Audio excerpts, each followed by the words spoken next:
ইলিশ এমন একটা টপিক হয়ে গেছে, বর্তমানে ইলিশকে নিয়ে বিভিন্ন ধরনের ভিডিও, বিভিন্ন ধরনের ট্রোল হচ্ছে।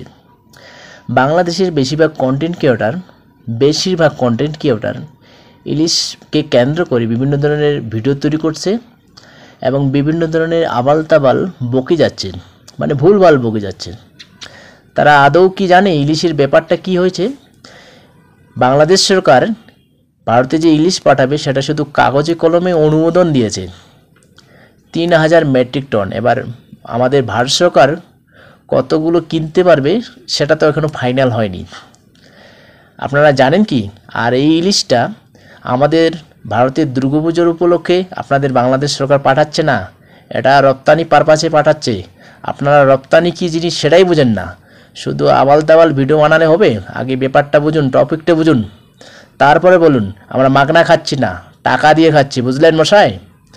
ভিডিওতে শুধু বকলেই হবে, আগে টপিকটা সম্বন্ধে ভালোভাবে যাচাই করুন, ডিটেলসে জানুন, তারপরে ভিডিও তৈরি করুন। আর আপনাদের বাংলাদেশ সরকার আমাদেরকে ইংলিশ না দিলে দিবেটা কাকে? পাকিস্তানকে দিবেন? নাকি পাকিস্তান বানাতে চাচ্ছেন বাংলাদেশকে? আপনারা কি ভুলে গেছেন সেই মুক্তিযুদ্ধের কথা? আপনাদের পাশে একমাত্র শুধু ভারতই ছিল। সেই অতীত দিনের কথা ভুলে গেলে হবে মশাই?